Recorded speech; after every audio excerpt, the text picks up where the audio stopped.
Welcome, everyone. Thank you for joining us for another month's edition of Radical Reimagining. I'm here with Deven and Tiffany, the co-hosts of our monthly podcast, I guess we're maybe thinking of it now as well. We are consistently reimagining what we're doing here. And so we are excited to welcome Carolyn Camman to talk with us about this month's prompt. I have had the pleasure of mainly knowing Carolyn on Twitter until this last year. I often followed their posts on Twitter and was always intrigued by their work, working as an independent consultant in British Columbia, Canada, more specifically Vancouver, I believe. Is that correct, Carolyn? Okay, got the city right. So I'm always intrigued by the perspectives that Carolyn has to offer. So that was part of the reason that we wanted to invite them to talk about this particular topic this month. Their work often evolves around working in complexity. And so as we start to think about what it means to be radical, I think it's necessary to think about those things. So welcome, Carolyn. Thank you for joining us. I'd like to just start out by asking you what intrigues you about this work that we're doing with the Radical Reimagining Project. Thank you so much for having me. And yeah, I think what intrigued me, I think just that these conversations are happening at all. This feels like such a different world than the evaluation world I started in, which I don't know if it doesn't, I still feel like a baby, but it's almost 10 years ago. So that, like, I couldn't have imagined when I started my career that I would ever be invited into a conversation like this one. So that's exciting. Thank you. I appreciate that. I think that's a good opportunity for us to transition into just giving you the opportunity to respond to this month's prompt, which is, what does it mean to you to be radical? Yeah, and I got this question in advance, so I had a time to sit with it, and but I don't know that my question or my answer to it has gotten, like, it's a really interesting. It was a provocative question for me. And like the very first thing that came up when I saw that question was, I didn't realize always that I was radical, and that being just this idea that being radical is really relative is like the first thing that really just downloaded into my brain. And I watched the videos of the previous months and was struck by the story, Rakesh's story about sharing who he works for and like the journey of that. And I'm like, that was such a radical statement. But I think someone, maybe Libby, you even pointed out, like, oh man, like it doesn't, in another context, it wouldn't necessarily have had to have been a radical statement. Exactly, yeah. And I'm being circuitous here because I want people to go and watch the video to find out what the statement was. And then the other thing that really came back to me when I saw that question was, this really clear memory I have of, like, way back around 2012.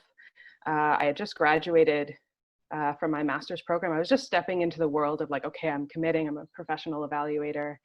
And this was also the time, I think we were just past, or just sort of in the time of Occupy Wall Street and in the time of Idle No More, which in Canada, I don't know if that's as familiar in the US. Can you say a little bit more about that real quick? Yeah, I don't know more. It actually started with 4 women in Saskatoon, where I was at the time, on Treaty 6 territory and the homeland of the Métis. 3 Indigenous women and 1 non-Indigenous ally, organizing in the community in our context in Canada at that time, just saying, like, we're not going to put up with this anymore. As Indigenous people, and there were it started in Saskatoon, but it went across Canada with round dance demonstrations, and it was a really, people can look up more about it. It was a really interesting time. It was when social media was still starting to facilitate some of these, like, resistance and organizing movements that we are seeing more and more of now.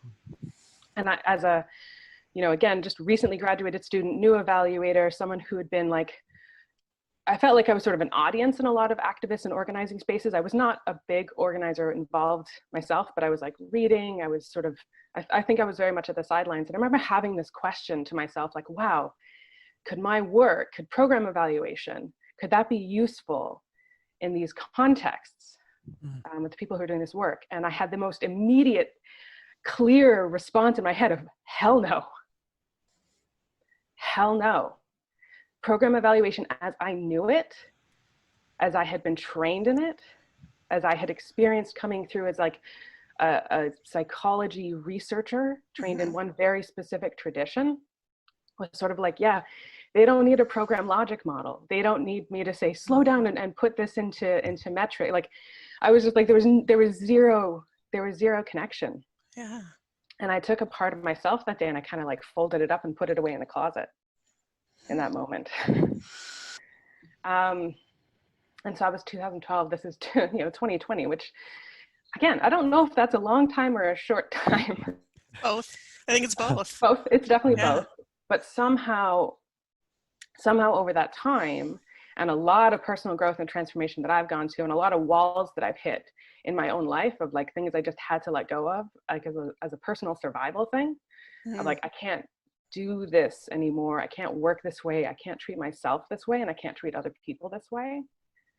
And reconnecting with what I wanted my evaluation work to really be, and then finding out what that could be, and then meeting other people who had that as well, and who were imagining for themselves, what does it look like if we go to work with our values intact? That question that was put to Jara, like, that's what at the time, I had not been going to work with my values intact. And it's weird, you can do that and you can survive it in a physical way for a really long time. Well, that was exactly what I thought of as you said, you packed up a part of yourself and put it in a closet. And that's what happens when our values aren't mismatched. We're not our whole selves. Yeah. And so, I mean, how that connects to, what it means to be radical.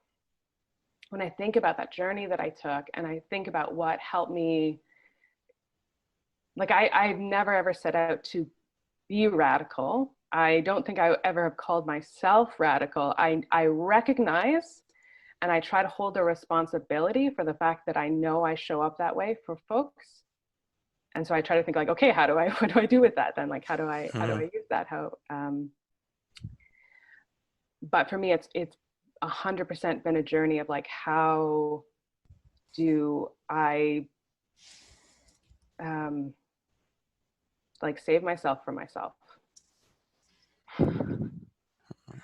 Like, how do I actually show up to work every day in a way that I can live with? And there's been so many other things and things that have played into that. And a lot of it has been really finding other people. Like, I think that was part of why, the reason I knew it was a no in that moment is because I also I didn't know anyone else asking that question. Like, I didn't know of anyone asking that question. And this is not work that can be done alone. So it was seeing and finding other people who were asking questions like that, and other incredible questions like, who is this for? Yeah.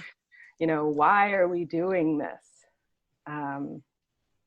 That just sort of gave me the sense of what is possible. When I think about the radical reimagining, like, imagination needs to come from something as well. We have this individualistic idea that creativity and imagination is like some lone genius coming up with something and inspiring the rest of the world, but everyone is inspired by everyone else. Everyone is building from and working from what other people are doing. We're always doing it together. Everything truly creative is collaborative. Yeah. And I think it's radical to think of it that way, right? Yeah. Carolyn, I was going to ask you what you mean when you say that it's work we can't do alone, and you kind of already answered it. It's the notion that we're all feeding off of each other, and if you want to say any more about that, feel free to. Yeah, I mean, I had a moment at it was my first Kriya conference. I think this was 2018. And in the first of all, Korea is amazing, and I'm really heartbroken that we're not all going to get together in person this September, and just hoping that the next time we're all together is all the sweeter for it. But I remember having a moment in one of the, I think it was a plenary, it was just people were in the room, they were talking, lots of amazing things were being said, but I started to notice something that wasn't the purpose of anything. It was just something I was suddenly realizing, because I mean, Korea, and this is the Culturally Relevant Evaluation and Assessment Association, that for anyone who's not familiar with it, a lot of the folks who organize it are sort of in academia. It's a very academia supported conference.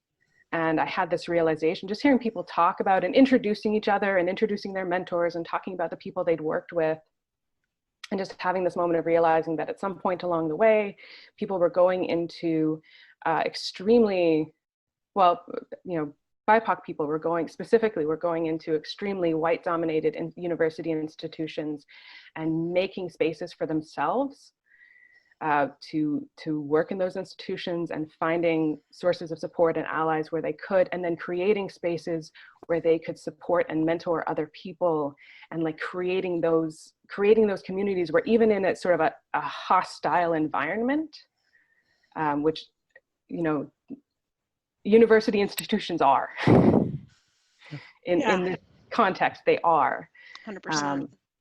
it is not a slight against like individual people working in and committed to those institutions. And I just realized, like, oh yeah, like this is people working together, supporting each other, creating space for each other, mentoring each other. This is community. And it was just like that, oh, I was looking for community. And I think a lot of the work that I've done over the last, since 2012, has been my own search for community, my own search for people that I can work with, which structurally is sometimes very difficult as an independent consultant. Like, it's right there in the name. You're often working alone. Budgets are not usually large enough. I work with a lot of nonprofits with very, very small evaluation budgets, very small organizations. The budgets aren't really there to support teams.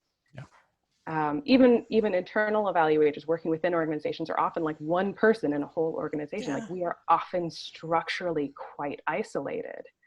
Our conferences, we gather once a year. I think that's why evaluation Twitter is such a beloved space for so many, because I feel like we're always together.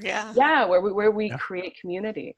And I just see how well we see that even now in the pandemic, and in this sort of the new manifestations of mutual aid networks, which have always existed, have always been created by communities that were not being supported institutionally, that creating ways and spaces to support themselves and each other.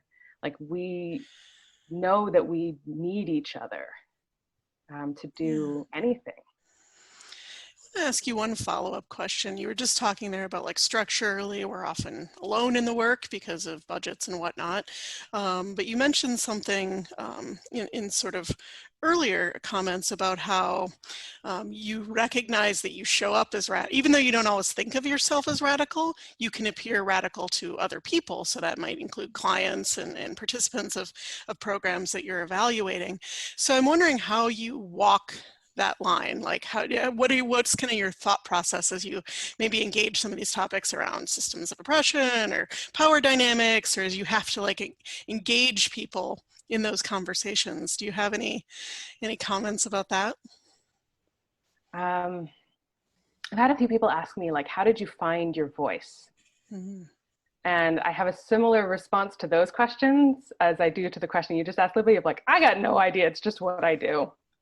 Like, and there's a part of me, I think particularly as a queer and trans person, that I was never, ever gonna fit in. And I realized that in some ways, that they were just like, okay, I'm just gonna be the weird person, so I just may as well embrace it. And for a long time, I knew I was an acquired taste. And now when people like me, I think it's always really strange to me, because I'm just kind of used to being a bit odd and a bit off-putting for a lot of people. So, but yeah, no, I think that's in some ways a little bit of my superpower, and that I try to use responsibly, is I have a really high tolerance for public embarrassment. You've mentioned that before. You've mentioned that before. I mean, I think it's a difficult way to have arrived at a really beautiful place, right? You know, that idea that you can walk into that space and not really hold tightly what other people think about you or think about your ideas or your approach, is that you've learned to be you through what was probably a kind of a difficult process. I mean, and I say that because I've, you know, as somebody who also identifies as queer, I've been through that process myself. You know, it's been many years ago now, but you know, I do remember what that was like. Mm-hmm. Yeah. And I mean, don't get me wrong, I feel intense anxiety all the time. Yeah. Like, it's not like, oh yeah, this all feels great. I think my experiences have just been that it feels worse to be out of integrity with myself. Mm-hmm. And so that's just like a thing I'm not strong enough to do that anymore. I'm going to just lean into being too weak to not be myself. I so feel that, Carolyn. Thank you for sharing. It's to be you even in the face of all of the adversity, even in the face of all of that, and knowing what's right, whatever that means, right? Mm-hmm. Yes, love it. Yeah, I really want to sit with that idea, though, that it's, you know, we so often credit people with their strength or their courage, and that sometimes that can put us in a place where we're not really seeing someone in their reality, you know. So yeah, thank you for that share. I appreciate Think of it as strategically giving up. Strategically giving up. I appreciate that. Yeah. Yeah. Well, thank you so much for your time today. Do you have any last words of wisdom or anything you didn't get to say? I do, and thank you for framing it that way, because I almost forgot. Wait, okay, because I have been gifted with the most incredible evaluation swag known to humanity, and so they're not my words of wisdom that I'm going to share. They're someone else's, because they're on my T-shirt, which I hope everyone can read. But if you can't, it says, "You're gonna get what you're gonna get." It is. As we like to say, JDC Truth Talk. Truth Talk. Real deal. Those are words of wisdom. So, love it. Well, yeah, thank you for sharing that. And I'm sure Jared's going to appreciate it too. I'm pretty sure she's sitting somewhere in the future watching this going, oh, Christ. almost definitely. Well, thank you very much. We really appreciate it. So much. All right. Bye now. Bye.